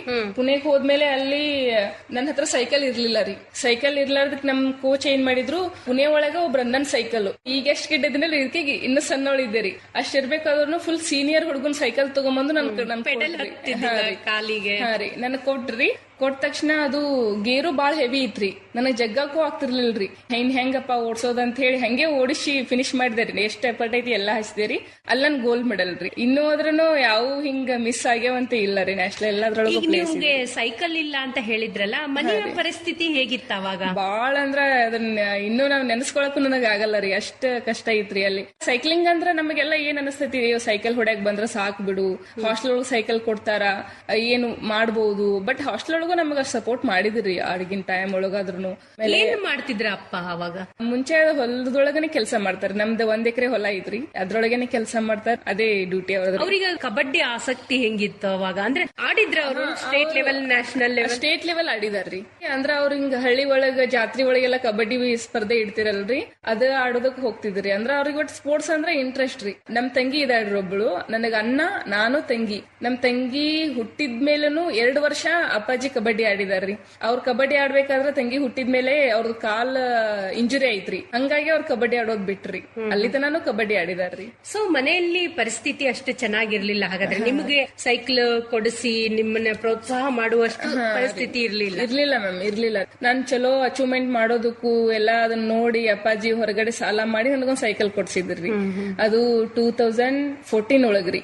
ಅದೇ ಟೈಮ್ ನನಗ್ ಫಸ್ಟ್ ಸೈಕಲ್ ತಗೊಂಡಿದ್ರಿ. ಎಷ್ಟು ಇತ್ತು ಅವಾಗ ಸೈಕಲ್? ನಾನ್ ಕೊಟ್ಟು ತಗೊಂಡಿದ್ದು 1,10,000 ರೀ. ಅದು ನಮ್ ಸರ್ ಒಂದು ಸೈಕಲ್ ಕೊಡ್ಸಿದ್ರಿ. ಅದು ಸೆಕೆಂಡ್ ಹ್ಯಾಂಡ್ ರೀ, ಅದು ಹೊಸದ್ ಸಹಿತ ಅಲ್ಲ ರೀ. 10th ವರೆಗೂ ನನಗ್ ಹಾಸ್ಟೆಲ್ ಇಂದ ಸಪೋರ್ಟ್ ಕೊಟ್ಟಾರ್ರಿ. ನಾನು ಅಚೀವ್ಮೆಂಟ್ ಮಾಡೋದಕ್ಕೂ ಎಲ್ಲದಕ್ಕೂ ನನಗ್ ಸಪೋರ್ಟ್ ಮಾಡ್ಯಾರ್ರಿ. ಬಾಗಲಕೋಟೆ ಎಲ್ಲ ಇದ್ರ?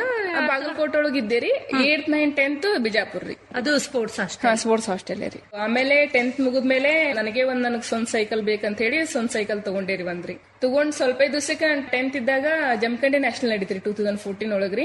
1 ಗೋಲ್ಡ್ 2 ಸಿಲ್ವರ್ ಮೆಡಲ್ ರೀ ಜಮಖಂಡಿ ನ್ಯಾಷನಲ್ ಒಳಗ್ರಿ. ಅಂಡರ್ 16 ಇದ್ದೇರಿ. ನಮ್ದು ಪರ್ಫಾರ್ಮೆನ್ಸ್ ನೋಡಿ ನಮ್ನ ಸಾಯಿ ಹಾಸ್ಟೆಲ್ ಸೆಲೆಕ್ಟ್ ಮಾಡಿದ್ರಿ ಡೆಲ್ಲಿ. ಆಮೇಲೆ ಅಲ್ಲಿ ಹೋದೇರಿ ಎಲ್ಲ ಅಲ್ಲಿ ಸಾಯಿಯಿಂದ ನಮಗ ಸೈಕಲ್ ಅದು ಕೊಟ್ರಿ. ಈಗ ನೀವು ರೋಡ್ ಮತ್ತೆ ಟ್ರ್ಯಾಕ್ ಅಂತ ಹೇಳಿದ್ರಲ್ಲ, ಸೈಕ್ಲಿಂಗ್ ಸ್ಪರ್ಧೆಯಲ್ಲಿ 2 ಇವೆಂಟ್ ಇರ್ತದೆ ಅಂತ ಹೇಳಿದ್ರಿ. ಕಿಲೋಮೀಟರ್ ಮೇಲೆ ವ್ಯತ್ಯಾಸ ಇರ್ತದೋ ಹೇಗೆ ಅದು? ಹಾ ಮ್ಯಾಮ್, ನಮ್ದು ಏಜ್ ಗ್ರೂಪ್ ಮೇಲೆ ಡಿಪೆಂಡ್ ಇರತ್ರಿ. ಇವಾಗ ಅಂಡರ್ 14, 16, 18 ಸೀನಿಯರ್ ಇಷ್ಟ 4 ಕ್ಯಾಟಗರಿ ಇರ್ತಾವ್ರಿ. ಅದ್ರೊಳಗ ಅಂಡರ್ 16 ದವ್ರಿಗೆ ಡಿಸ್ಟೆನ್ಸ್ ಕಮ್ಮಿ ಇರುತ್ತೆ, 10 ಕಿಲೋಮೀಟರ್ 20 ಕಿಲೋಮೀಟರ್ ಈ ರೀತಿ ಇರ್ತೈತ್ರಿ. ಬಟ್ ನಂದು ಇವಾಗ ಸೀನಿಯರ್ ರೀ. ನನ್ ಸೀನಿಯರ್ ಅಂದ್ಮೇಲೆ ನಂದು ರೋಡ್ ಒಳಗ 30 ಕಿಲೋಮೀಟರ್ ಒಂದಿದಿರಿ, 60 ಕಿಲೋಮೀಟರ್ ಒಂದಿರತ್ರಿ, ಆಮೇಲೆ 120 ಕಿಲೋಮೀಟರ್ ಒಂದಿರತ್ರಿ. 3 ಇವೆಂಟ್ಸ್ ರೀ continues. First day 30 kilometre, second day 60 kilometre ಅಲ್ಲಿ ರಿಲೇ ಇರತ್ರಿ. ಅದರಲ್ಲಿ ನಾವು 30 ಕಿಲೋಮೀಟರ್ ಓಡಿಸೋದು, ಮೆನ್ಸ್ 30 ಕಿಲೋಮೀಟರ್ ಓಡಿಸೋದು. ಇಬ್ಬರದು ಸೇರಿ ಟೈಮಿಂಗ್ ಹಿಡಿದು ಅದು ಫೈನಲ್ ಮೆಡಲ್ಸ್ ಇದನ್ನ ವಿನ್ನರ್ಸ್ ಇದನ್ನ ಅನೌನ್ಸ್ ಮಾಡ್ತಾರ್ರಿ. ಆಮೇಲೆ 120 ಕಿಲೋಮೀಟರ್ ಏನಿತ್ತು ಮಾಸ್ಟರ್ ಟ್ರೀ ರೋಡ್ ರೇಸ್ ರೀ. ಅದು ಟೈಮಿಂಗ್ ಇರುತ್ತೆ ಅದಕ್ಕೆ. ರೋಡ್ ರೇಸ್ ಅಲ್ಲಿ ಏನ್ ಟೈಮಿಂಗ್ಸ್ ಇರಲ್ಲ ರೀ. ಟ್ರ್ಯಾಕ್ ಅಲ್ಲಿ ಟೈಮಿಂಗ್ಸ್ ಇವೆಂಟ್ಸ್ ಬೇರೆ ಇದೆ ರೀ, ಗ್ರೂಪ್ಸ್ ಇವೆಂಟ್ಸ್ ಬೇರೆ ಇದೆ. ಗ್ರೂಪ್ಸ್ ಇವೆಂಟ್ಸ್ ಗೆ ಟೈಮಿಂಗ್ಸ್ ಇರಲ್ಲ ರೀ. ಅಂದ್ರೆ ನಾವು 20 ಲ್ಯಾಬ್ಸ್ ಇದ್ರೆ 20 ಲ್ಯಾಬ್ಸ್ ಯಾರು ಫಸ್ಟ್ ಫಿನಿಶ್ ಮಾಡ್ತಾರೆ ಅವರೇ ಫಸ್ಟ್ ರೀ. ಅವ್ರು ಎಷ್ಟು ಬೇಕಾದ್ರೆ ಟೈಮ್ ತಗೊಳ್ಳಿ, ಅದ್ರೊಳಗೆ ಏನಿಲ್ಲ ರೀ. ಬಟ್ ಫಸ್ಟ್ ಫಿನಿಶ್ ಮಾಡೋರು ಫಸ್ಟ್ ರೀ. ಬಟ್ ಇವಾಗ ಟೈಮಿಂಗ್ಸ್ ಮೇಲೆನ ಅಂತ ಇವೆಂಟ್ಸ್ ಇರ್ತಾವ್ರಿ. ಈ 4 ಕಿಲೋಮೀಟರ್ ನಮ್ದು ಇಂಡಿವಿಜುವಲ್ ಪರ್ಶೂಟ್ ಅಂತ ಇವೆಂಟ್ಸ್ ಐತ್ರಿ. ಅದ್ರೊಳಗೆ ಫಸ್ಟ್ ಕ್ವಾಲಿಫಿಕೇಶನ್ ರೌಂಡ್ ಇರುತ್ತೆ, ಆಮೇಲೆ ಫೈನಲ್ ಇರುತ್ತೆ. ಕ್ವಾಲಿಫಿಕೇಶನ್ ಒಳಗ ನಾವು ಯಾರು ಕಡಿಮೆ ಟೈಮಿಂಗ್ ಒಳಗೆ ನಾವು 4 ಕಿಲೋಮೀಟರ್ ಫಿನಿಶ್ ಮಾಡಿರ್ತೀವಿ, ಅವರು ಫಸ್ಟ್, ಸೆಕೆಂಡ್, ಥರ್ಡ್, ಫೋರ್ತ್ ಈ ರೀತಿ ಕ್ವಾಲಿಫೈ ಹಾಕೋದ್ ಬರ್ತೀವ್ರಿ. ಆಮೇಲೆ ಫೈನಲ್ ಗೆ ಫಸ್ಟ್, ಸೆಕೆಂಡ್ ಆದವ್ರನ್ನ ಅಪೋಸಿಟ್ ಆಗಿ ಬಿಡ್ತಾರ್ರಿ. ನಾವ್ ಯಾರು ಫಸ್ಟ್ 4 ಕಿಲೋಮೀಟರ್ ಫಸ್ಟ್ ಫಿನಿಶ್ ಮಾಡ್ತೀವಿ ಅವ್ರು ಫಸ್ಟ್. ಈಗ ನೀವು ಹಲವು ನ್ಯಾಷನಲ್ NTB ಸೈಕ್ಲಿಂಗ್ ಚಾಂಪಿಯನ್ಶಿಪ್ ನಲ್ಲಿ ಭಾಗವಹಿಸಿದ್ರಿ, ಪದಕಗಳನ್ನ ಪಡೆದಿದ್ರಿ. ಎಲ್ಲೆಲ್ಲಿ ನಡೆದಿದ್ವು, ಹೇಗಿತ್ತು ಆ ಅನುಭವ? ನಾನು MTB ಓಡಿಸಿದ್ದು 2015 ಲಾಸ್ಟ್ ರೀ. ಅಂದ್ರೆ 2015 ವರೆಗೂ ನಾನು ಕರ್ನಾಟಕ ಒಳಗೆ ಇದ್ದೀರಿ. ಡೆಲ್ಲಿ ಹೋದ್ಮೇಲೆ ನಮ್ದು MTB ನಮಗ್ ಅಲೌಡ್ ಮಾಡ್ಲಿಲ್ಲ. ಅಲ್ಲಿ ರೋಡು ಟ್ರ್ಯಾಕ್ 2 ಮಾಡ್ತಿದ್ವಿ. ಕರ್ನಾಟಕ ಒಳಗಿದ್ದಾಗ ರೋಡು ಟ್ರ್ಯಾಕ್ MTB ಎಲ್ಲ ಆಡ್ತಿದ್ವಿ. MTB ಇವೆಂಟ್ಸ್ ಒಂಥರ ಡಿಫ್ರೆಂಟ್ ರೀ. ಅಂದ್ರೆ ಗುಡ್ಡೊಳಗೆಲ್ಲ ಓಡಿಸೋದಿರ್ತೈತ್ರಿ. ಅದೇನು MTB MTB ಅಂದ್ರೆ ಮೌಂಟೇನ್ ಬೈಕ್. ಸೊ ಅದು ಬೈಕ್ ಮತ್ತೆ ಇದು ಸೈಕಲ್ ಏನಾದ್ರೂ ವ್ಯತ್ಯಾಸ ಇದೇ ಮ್ಯಾಮ್, ಅದು ಸೈಕಲ್ ಮ್ಯಾಮ್. ಅದು ಸಹಿತ MTB ಅಂದ್ರೆ ದಪ್ಪ ದಪ್ಪ ಗಾಲಿ ಇರತ್ರಿ ಅದಕ್ರಿ.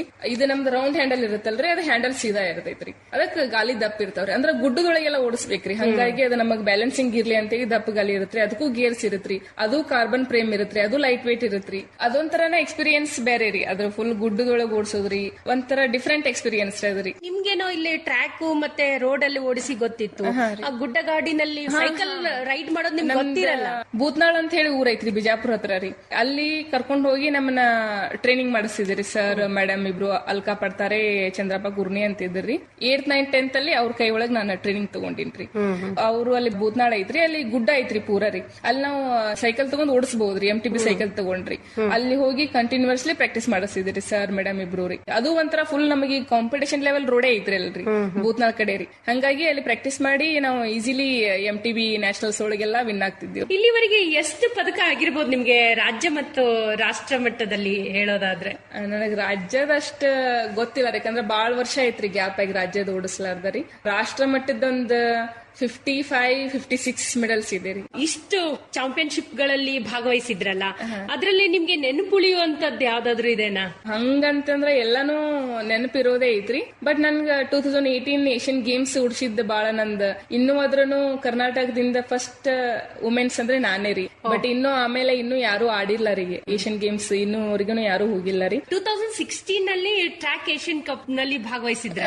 ಸೊ ಅದು ನಿಮ್ ಮೊದಲ ಅಂತಾರಾಷ್ಟ್ರೀಯ ಮಟ್ಟದ ಮೆಡಲ್ ಚಾಂಪಿಯನ್ಶಿಪ್ ಆಗಿರ್ಬೇಕಲ್ವಾ? ಅದು ಅನುಭವ ಹಂಚಿಕೊಳ್ರಿ, ಎಲ್ಲಿ ನಡೆದಿತ್ತು ಅದು? ಎಲ್ಲೆಲ್ಲೇ ನಡೆದಿತ್ರಿ. ಆಮೇಲೆ ನಂದು 2 ಕಿಲೋಮೀಟರ್ ಇಂಡಿವಿಜುವಲ್ ಪರ್ಶೂಟ್ ಒಳಗೆ ಸಿಲ್ವರ್ ಮೆಡಲ್ ರೀ ನಂದಲ್ಲಿ. ನನ್ಗ ಆಮೇಲೆ ಫಸ್ಟ್ ಆದವ್ರು ಜಸ್ಟ್ 2 seconds ಅಷ್ಟೇ ಗ್ಯಾಪ್ ರೀ. ಅವ್ರು ಫಸ್ಟ್ ನಾನ್ ಸೆಕೆಂಡ್ ರೀ. ಫಸ್ಟ್ ಇಂಡೋನೇಷ್ಯಾ ಹುಡುಗಿ ಆಗಿದ್ರಿ, ಸೆಕೆಂಡ್ ನಾನ್ ಆಗಿದ್ದೆ. ಏಷ್ಯಾ ಕಪ್ ಒಳಗೆ ಕಮ್ಮಿ ಇರ್ತಾರೆ, ಕಮ್ಮಿ ಅಂದ್ರೂ ಒಂದು 8 to 9 ಕಂಟ್ರೀಸ್ ಇರತ್ರಿ. ಯಾರು ನಿಮ್ಗೆ ಬಹಳಷ್ಟು ಪ್ರತಿಸ್ಪರ್ಧಿ ಆಗಿದ್ರು, ಬಹಳ ಟಫ್ ಕಾಂಪಿಟೇಷನ್? ಕೊರಿಯಾದವ್ರು ಇರ್ತಾರ್ರಿ. ಇವಾಗ ಪ್ರೆಸೆಂಟ್ ಇವಾಗ ಆದ್ರೂ ಕೊರಿಯಾದವ್ರು ಜಾಸ್ತಿ ಮೆಡಲ್ ತಗೊಂಡ್ ಹೋಗ್ತಾರ್ರಿ. ಇಲ್ಲಾದ್ರೂ ನ್ಯಾಷನಲ್ ಅಲ್ಲಿ ನೀವು ಮೆಡಲ್ ತರ್ತಾ ಬರ್ತಾ ಇದ್ರಿ. ಬಟ್ ಒಂದೇ ಸಲ ನೀವು ಏಷ್ಯಾ ಕಪ್ ಗೆ ಹೋದ್ರಲ್ಲ, ಸೊ ಅಲ್ಲಿ ಒಂದು ಕಾಂಪಿಟೇಷನ್ ಲೆವೆಲ್ಲೇ ಬೇರೆ ಇರ್ತದೆ. ಏನ್ ಅನಿಸ್ತು ನಿಮ್ಗೆ? ಡೆಲ್ಲಿಗೆ ಹೋದ ತಕ್ಷಣ ನನಗೆ ಗೊತ್ತಾಗಿದ್ದು ಇಲ್ಲಿ ಇದ್ರ ಏಷ್ಯಾ ಕಪ್ ಎಲ್ಲಾ ನಡೀತಾವು, ಇಂಟರ್ನ್ಯಾಷನಲ್ಸ್ ಇವೆಂಟ್ ನಡೀತಾವು ಅಂತ ಹೇಳಿ ಅಂತ ಅನಿಸ್ದಾಗ ಮಧ್ಯಾಹ್ನ ಎಲ್ರದು 4 o'clock ಇಂದ ಟ್ರೈನಿಂಗ್ ಇರ್ತಿದ್ರಿ. ನಾನ್ 3 o'clock ಗೆ ಟ್ರ್ಯಾಕಿಗೆ ಹೋಗಿದ್ದೇರಿ. 3 o'clock ಗೆ ಟ್ರ್ಯಾಕಿಗೆ ಹೋಗಿ 1 hour ನಾನು ರೂಲರ್ ಒಳಗೆ ಪ್ರಾಕ್ಟೀಸ್ ಮಾಡ್ತಿದ್ದೇರಿ. ಅಂದ್ರೆ ನಾನು ಜಾಸ್ತಿ ಪ್ರಾಕ್ಟೀಸ್ ಮಾಡ್ಬೇಕು, ಜಾಸ್ತಿ ಹೊಡಿಬೇಕಂತ ಹೇಳಿ ನಾನು 1 ಗಂಟೆ ಅಡ್ವಾನ್ಸ್ ಹೋಗಿ ಪ್ರಾಕ್ಟೀಸ್ ಮಾಡಿ ಮತ್ 4 o'clock ಇಂದ ಎಲ್ಲರೂ ಬಂದ ತಕ್ಷಣ ಅವ್ರ ಜೊತೆ ಮತ್ತೆ ಟ್ರೈನಿಂಗ್ ಮಾಡ್ತಿದ್ದೇರಿ. ನನಗ್ ಒಂದೇ ಐತಿ, ನಾನು ಮೆಡಲ್ ಮಾಡ್ಬೇಕು. ಅದು ಇಂಟರ್ನ್ಯಾಷನಲ್ ಒಂದ್ ಮೆಡಲ್ ಮಾಡೋದು ಒಂದು ಡ್ರೀಮ್ ಐತ್ರಿ. ಹಂಗಾಗಿ ಅದು ಚಲೋ ಪ್ರಾಕ್ಟೀಸ್ ಮಾಡಿ ಚಲೋ ವಿನ್ ಆಯ್ತು. ಸೊ ಈಗ ನೀವೇನ್ ರೆಗ್ಯುಲರ್ ಪ್ರಾಕ್ಟೀಸ್ ಮಾಡ್ತಿರಲ್ಲ, ಆ ಸೈಕಲ್ ಇರ್ತದ ಅಥವಾ ಬೇರೆ ಅಲ್ಲಿ ಅವರೇ ಕೊಡ್ತಾರ? ಇಲ್ಲ ಮ್ಯಾಮ್, ನಾವು ಯಾವ ಸೈಕಲ್ ಪ್ರಾಕ್ಟೀಸ್ ಮಾಡ್ತಿರ್ತೀವಲ್ರಿ ಅದೇ ಸೈಕಲ್ ಇರತ್ರಿ. ಬಟ್ ವೀಲ್ಸ್ ಬೇರೆ ಹಾಕ್ತಾರೆ. ಟ್ರೈನಿಂಗ್ ವೀಲ್ಸ್, ಕಾಂಪಿಟೇಷನ್ ವೀಲ್ಸ್ ಬೇರೆ ಬೇರೆ ಇರತ್ರಿ. ಬಟ್ ನಮ್ಮ ಸೈಕಲ್ ಚೇಂಜ್ ಆಗಲ್ಲ ರೀ. ಯಾಕಂದ್ರೆ ಇವಾಗ ಸೈಕಲ್ ಚೇಂಜ್ ಮಾಡಿದ್ವಿ ಅಂದ್ರೆ ಕೈ ಒಳಗ ಬೇರೆ ಡಿಫ್ರೆಂಟ್ ಸಿಗಲ್ಲ.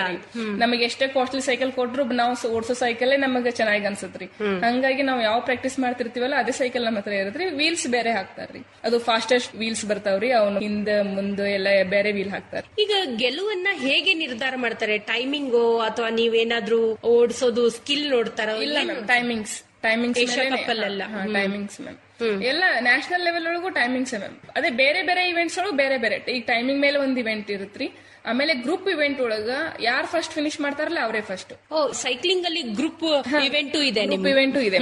ಇವಾಗ ಮಾಸ್ಟರ್ಟ್ ಅಂತ ಹೇಳಿದ್ನಲ್ರಿ, ಅದು ಗ್ರೂಪ್ ಇವೆಂಟ್ ನಡೀತೈತ್ರಿ. ಮೆನ್ಸ್ ಆಯ್ತು ವುಮೆನ್ಸ್ ಆಯ್ತು. ಗ್ರೂಪ್ ಇವೆಂಟ್ ನಡಿಬೇಕಾದ್ರೆ ಅದ್ರೊಳಗೆ ನಾವ್ ಯಾರು ಫಸ್ಟ್ ಫಿನಿಶ್ ಮಾಡ್ತೀವಲ್ಲ, ಇವಾಗ 120 ಕಿಲೋಮೀಟರ್ ನಾವ್ ಯಾರು ಫಸ್ಟ್ ಫಿನಿಶ್ ಮಾಡ್ತೀವಲ್ಲ ಫಸ್ಟ್ ರೈಡರ್ ಅವ್ರಿಗೆ ಫಸ್ಟ್. ಗ್ರೂಪ್ ಅಂದ್ರೆ ಎಷ್ಟು ಜನ ಇರ್ತಾರೆ? ನಾವು 6 ಮೆಂಬರ್ ಇರ್ತೀವ್ರಿ. ಸೊ ಪ್ರತಿ ಗ್ರೂಪ್ ಇಂದ 6 ಜನ ಪಾರ್ಟಿಸಿಪೇಷನ್ ಮಾಡಬಹುದ್ರಿ. ಇವಾಗ ರೈಲ್ವೆ ಗ್ರೂಪ್ ಇಂದ 6 ಜನ, ಕರ್ನಾಟಕದಿಂದ 6 ಜನ, ತಮಿಳುನಾಡಿಂದ 6 ಜನ, ಹರಿಯಾಣದಿಂದ 6 ಜನ. ಗ್ರೂಪ್ಸ್ ಇವೆಂಟ್ ಅಲ್ಲಿ 6 ಜನ. ಟೈಮ್ ಟ್ರಯಲ್ ಅಲ್ಲಿ ಒಂದ್ ಸ್ಟೇಟ್ ಇಂದ ಇಬ್ಬಿಬ್ರು, ರೈಲ್ವೆ ಇಂದ ಇಬ್ರು, ಹರಿಯಾಣದಿಂದ ಇಬ್ರು, ಕರ್ನಾಟಕದಿಂದ ಇಬ್ರು, ಈ ರೀತಿ ರೀ. ನೀವು 2017ರಲ್ಲಿ ಜೂನಿಯರ್ ಕಾಮನ್ವೆಲ್ತ್ ಗೇಮ್ಸ್ ನಲ್ಲೂ ಕೂಡ ಭಾಗವಹಿಸಿದ್ರಿ. ಯಾವ ಇವೆಂಟ್ ಅದು? ಎಲ್ಲಿ ನಡೆದಿತ್ತು? ಅದು ಬಾಮಾಸ್ ಅಲ್ಲಿ ನಡೆದಿತ್ರಿ. ಅದು ಏಷ್ಯಾ ಕಂಡ್ ಬಿಟ್ ಬೇರೆ ಕಂಟ್ರಿ, ಯುರೋಪ್ ಕಂಡ್ ಒಳಗ ಬಾಮಾಸ್ ಅಂತ ಒಂದ್ ಕಂಟ್ರಿಯಲ್ಲಿ ನಡೆದಿತ್ರಿ. 60 ಕಿಲೋಮೀಟರ್ ಇವೆಂಟ್ ಇತ್ರಿ ನಂದ್ರಿ. Actually time trial master 2 road ಇತ್ರಿ. ಟೈಮ್ ಟ್ರಯಲ್ ಅಲ್ಲಿ ನನ್ ಸೈಕಲ್ ಪ್ರಾಬ್ಲಮ್ ಆಗಿ ನನಗೆ ಓಡ್ಸಕ್ ಅಲೌಡ್ ಮಾಡ್ಲಿಲ್ಲ ರೀ. ಅದು ಜೂನಿಯರ್ ಅಂದ್ರೆ ಅಂಡರ್ 13? ಇಲ್ಲ ಮ್ಯಾಮ್, 16 ಅಂಡರ್ 16. ನನ್ನ ಇನ್ನೂ ಅದ್ರೂ ನಾನು ಲಾಂಗ್ ಫ್ಲೈಟ್ ಅಲ್ಲಿ ಓಡಾಡಿದ್ದಂದ್ರೆ ಅದೇ ಮ್ಯಾಮ್. ಜರ್ನಿ ಮಾಡಿರೋದಂದ್ರೆ ಅದೇ Delhi to London to Bahamas. ಅಷ್ಟು ಫ್ಲೈಟ್ ಅಲ್ಲೇ 6 to 8 hours ಜರ್ನಿ ಇತ್ತು ಮ್ಯಾಮ್. ಮೊದಲಿಗೆ ಫ್ಲೈಟ್ ಹತ್ತಿದ್ದೆ ಅವಾಗ. ಇಂಡಿಯಾದಲ್ಲೂ ಯಾವಾಗ್ಲೂ ನಾನು ಓಡಾಡಿರ್ಲಿಲ್ಲ ರೀ ಫ್ಲೈಟ್ ಒಳಗ್ರಿ. ಟ್ರೈನ್ ಅಲ್ಲೇ ಹೋಗ್ತಿದ್ವಿ. ಹಾ ರೀ, ಟ್ರೈನ್ ಹತ್ತಿದ್ದು ನ್ಯಾಷನಲ್ ಲೆವೆಲ್ ಆಡುವಾಗನ ಫಸ್ಟ್ ಟೈಮ್ ನಾ ಟ್ರೈನ್ ಹತ್ತಿದ್ರಿ. ಫ್ಲೈಟ್ ಹತ್ತಿದ್ದು ಅವಾಗ ಫಸ್ಟ್ ಟೈಮ್ ರೀ. ಅದನ್ನ ಹೆಂಗ್ ಹೇಳ್ಬೇಕಂದ್ರೆ ಖುಷಿ ಆಯ್ತು ನಮ್ ಅಲ್ಲಿವರೆಗೂ ಹೋಗಿದ್ದು. ಹಂಚ್ಕೊಂಡ್ರ ಹೋಗ್ತಾ ಇದ್ದೀನಿ ಏನಂದ್ರ ಅವ್ರು ನನಕಿ ಜಾಸ್ತಿ ಅವರೇ ಖುಷಿ ಪಟ್ಟಿದ್ರು. ನನ್ ಮಗಳು ವಿಮಾನದೊಳಗ ತಿರುಗಾಡ್ತಾಳ ಅಂತ ಹೇಳಿ ಎಲ್ಲ ಖುಷಿ ಪಟ್ರು ಮ್ಯಾಮ್ ಎಲ್ರು. ಅಲ್ಲಿ ಹೋದ ತಕ್ಷಣ ಕಾಂಪಿಟೇಷನ್ ಎಲ್ಲ ಚೆನ್ನಾಗಾಯ್ತು ಮ್ಯಾಮ್. ಜರ್ನಿನೂ ಎಲ್ಲ ಫುಲ್ ಇಂಡಿಯಾ ನಮ್ ಜೊತೆ ಕೋಚ್ ಬಂದಿರ್ತಾರೆ ಮ್ಯಾಮ್. ಅವರೆಲ್ಲ ನಮ್ಮನ್ನ ಫುಡ್ ದಾಗ್ಲಿ ಆಮೇಲೆ ಅಲ್ಲಿರೋದು ಅಕಾಮಿಡೇಷನ್ ದಾಗ್ಲಿ ಎಲ್ಲಾನು ಚೆನ್ನಾಗಿ ಮಾಡಿದ್ರು. ಫಸ್ಟ್ ಫ್ಲೈಟ್ ಹತ್ತಿದ್ರಿ, ಆಮೇಲೆ ಅಲ್ಲಿಂದ ಬಂದ್ಮೇಲೆ ನಿಮ್ ಹಳ್ಳಿ ಪುಟ್ಟ ಗ್ರಾಮದಿಂದ ಹೋದವ್ರು ನೀವು. ಸೊ ಆ ಗ್ರಾಮದ ವಾತಾವರಣ ಹೇಗಿತ್ತವ? ಹಳ್ಳಿ ಒಳಗೆಲ್ಲ ಹೆಂಗಂತಾರಂದ್ರ ಬೇರೆ ದೇಶಕ್ಕೆ ಹೋಗಿ ಬಂದಾರ ಸೈಕಲ್ ಹೊಡದ್ ಬಂದ್ಲ ಅಷ್ಟೇ ಮುಗಿತು. ಬಟ್ ಅದೇ ನಮ್ದು ಜಮಖಂಡಿ ಒಳಗೆ ನ್ಯಾಷನಲ್ಸ್ ಇತ್ರಿ. ನಂದು ಇಂಟರ್ನ್ಯಾಷನಲ್ ಹೋದಾಗ ಅಷ್ಟೇನು ಊರೊಳಗೆ ಪಬ್ಲಿಕ್ ಆಗಿರ್ಲಿಲ್ಲ ರೀ. ನಮ್ಮ ಊರಿಂದ ಜಮಖಂಡಿ 15 kilometers ಅಷ್ಟೇ ರೀ. 2014 ಒಳಗೆ ನನ್ ಜಮಖಂಡಿ ನ್ಯಾಷನಲ್ ಇತ್ತಲ್ಲ, ಜಮಖಂಡಿ ನ್ಯಾಷನಲ್ ಒಳಗೆ ನಂದು 1 gold 2 silver ರೀ. ನನ್ನ ಊರೊಳಗ ಅನ್ಕ ಫುಲ್ ಊರ್ ತುಂಬ ಮೆರವಣಿಗೆ ಮಾಡಿಬಿಟ್ಟಿದ್ರಿ. ಫುಲ್ ಇಡೀ ಊರನೇ ನಮ್ ರೋಡಿಗೆನ ಇವೆಂಟ್ಸ್ ಸ್ಟಾರ್ಟ್ ಇತ್ರಿ, ಗ್ರೂಪ್ ಇವೆಂಟ್ ರೀ. ನಂದು ಅದೇ ಇವೆಂಟ್ ಒಳಗೆ ನಂದು ಗೋಲ್ಡ್ ಮೆಡಲ್ ರೀ. ನಂದು ಎಷ್ಟು 20-30 kilometer ಇವೆಂಟ್ಸ್ ಇತ್ರಿ. ಫುಲ್ ಫಸ್ಟ್ ಕಿಲೋಮೀಟರ್ ಹಿಡಿದು ಎಂಡ್ ವರೆಗೂ ನಮ್ 3 ಜನ ನಿಂತಿದ್ರಿ. ಮೇಘ ಹೊಡಿ ಜೋರ್ ಹೊಡಿ. ಇನ್ನು ನನಗೆ ಸ್ಟ್ರಾಂಗ್ ಪ್ಲೇಯರ್ಸ್ ಗಳು ಬಂಚ್ ಒಳಗೆ ಇದ್ದಿರ್ರಿ. ಬಟ್ ನನಗ ಅವ್ರನ್ನೆಲ್ಲ ನೋಡೇ ನನ್ ಫಸ್ಟ್ ಮಾಡಿ ಏನೋ ಫೀಲ್ ಇನ್ನೂವರೆಗೂ ಐತ್ರಿ. ನಮ್ಮೂರ್ ಹುಡುಗಿ. ಆಮೇಲೆ ನಾನ್ ಫಸ್ಟ್ ಮಾಡಿದ ತಕ್ಷಣ ಸಿದ್ದು ನ್ಯಾಮಗೌಡ್ ಸರ್ ಇದ್ರಿ. ನನ್ ಫುಲ್ ಹೊತ್ಕೊಂಡು ಅವ್ರ ರೀ ಅಲ್ಲಿ ಅದೊಂಥರ ಸೆಲೆಬ್ರೇಟ್ ಬೇರೆ ಲೆವೆಲ್ ಇತ್ರಿ. ಬಹಳ ಒಂಥರ ಕ್ಷಣ ಅಂತ ಹೇಳ್ಬೋದು. ಅದು ನ್ಯೂಸ್ ಪೇಪರ್ ಎಲ್ಲ ಹಾಕಿಸಿ ನಾನು ಅದೇ ಒಂದ್ ನ್ಯಾಷನಲ್ ಮುಗುದು ಒಂದ್ ಸ್ವಲ್ಪ ದಿವಸಕ್ಕೆ ಊರಿಗೆ ಹೋದಾಗ ಬಾಳ ನನ್ನೆಲ್ಲ ಗುರ್ತಿಸಿದ್ರಿ. ಸಭೆ ಸಮಾರಂಭದೆಲ್ಲ ಸನ್ಮಾನ ಮಾಡಿದ್ರಿ. ಅದನ್ನೆಲ್ಲ ಒಂಥರ ಫುಲ್ ಸ್ಟ್ರಾಂಗ್ ಮೆಮೊರಿ ಅಂತ ಹೇಳ್ಬೋದ್ರಿ ಅದೆಲ್ಲ ರೀ. 2017 ಟ್ರ್ಯಾಕ್ ಏಷ್ಯಾ ಕಪ್ ನಲ್ಲಿ ಸಿಲ್ವರ್ ಮೆಡಲ್ ತಗೊಂಡ್ಬಂದಿದ್ರಲ್ಲ, ಅದರ ಅನುಭವವನ್ನ ಹಂಚಿಕೊಳ್ಳಿ. 2017 ಏಷ್ಯನ್ ಚಾಂಪಿಯನ್ಶಿಪ್ ಬೇರೆ ನಡೆದಿತ್ತು, ಅಲ್ಲಿ ಪಾರ್ಟಿಸಿಪೇಷನ್ ಆಗೈತ್ರಿ. ಏಷ್ಯಾ ಕಪ್ ಅಲ್ಲಿ ಸಿಲ್ವರ್ ಮೆಡಲ್ ಆಯ್ತ್ರಿ. ಅಲ್ಲಿ ಅದು ಒಂಥರ ಖುಷಿ ಅನುಭವ ರೀ. ಸೊ ಈಗ ಇಲ್ಲಿವರೆಗೂ ಬಹಳಷ್ಟು ಚಾಂಪಿಯನ್ಶಿಪ್ ಗಳಲ್ಲಿ ಭಾಗವಹಿಸಿದ್ರಿ, ಮೇಲೆ ಚಾಂಪಿಯನ್ಶಿಪ್ ಗಳಲ್ಲಿ ಭಾಗವಹಿಸಿದ್ರಿ. ಯಾವ ರೀತಿ ಉತ್ಸಾಹ ಇರ್ತಿತ್ತು? ಯಾಕಂದ್ರೆ ಸಾಕಪ್ಪ ಈ ಸೈಕಲ್ ಲೈಫ್ ಅನ್ಸ್ಲಿಲ್ವಾ? ನನಗೆ ಪ್ರೆಸೆಂಟ್ ಒಂದ್ ಬೇಬಿ ಇದಾಳ ಮ್ಯಾಮ್. ನನ್ ಮಗಳು 3.5 ವರ್ಷ ರೀ. ನನಗೆ ಇನ್ನೂ ಅದ್ರನ್ನು ಸೈಕ್ಲಿಂಗ್ ಸಾಕ್ ಅನ್ಸಿಲ್ಲ ರೀ. ನಾನು ಇನ್ನೂ ಅದ್ರನ್ನು ಮಾಡಂತೀನ್ರಿ. ನನ್ನ ಹಸ್ಬೆಂಡು ಅಷ್ಟೇ ಸಪೋರ್ಟ್ ಮಾಡಂತಾರ್ರಿ. ಆಮೇಲೆ ರೈಲ್ವೆ ಇಂದನೂ ಅಷ್ಟೇ ಸಪೋರ್ಟ್ ಐತ್ರಿ. ಸೈಕ್ಲಿಂಗ್ ಸಾಕ್ ಅಂತ ಹೇಳಿ ನಡ್ಬರ್ಕ್ ಬಿಡ್ತೀನ್ರಿ. ಅಂದ್ರೂ ಅದೊಂಥರ ಈಗ ಸೆಳೆತ ರೀ ಅದೊಂಥರ ಹ್ಯಾಬಿಟ್ ಅಂತ ಹೇಳಿ ಅದೊಂದು ಅಂಟ್ಕೊಂಡ್ ಬಿಟ್ಟಾರತೆ ಆಗಿಬಿಟ್ಟೈತ್ರಿ ಅದ್ರಿ. ಅಂದ್ರೆ ಅದನ್ನ ಬಿಡಕ್ಕೆ ಆಗ್ತಿಲ್ಲ ರೀ. ಸಾಕಂತ ಇನ್ನೂವರೆಗೂ ಯಾವಾಗೂ ಅನ್ಸೂ ಇಲ್ಲ ರೀ. ಇಲ್ಲಿವರೆಗೆ ಎಷ್ಟು ಅಂತಾರಾಷ್ಟ್ರೀಯ ಪಂದ್ಯಾವಳಿಯಲ್ಲಿ ಭಾಗವಹಿಸಿದ್ರಿ? ಹಾಗೆ ನಿಮಗೆ ಅಂತಾರಾಷ್ಟ್ರೀಯ ಪಂದ್ಯಾವಳಿ ನೆನಪುಳಿಯುವಂತದ್ದು ಯಾವುದು? ನಾನು ಇಲ್ಲಿವರೆಗೇನು 6 ಇಂಟರ್ನ್ಯಾಷನಲ್ಸ್ ಆಡಿದೀನ್ರಿ.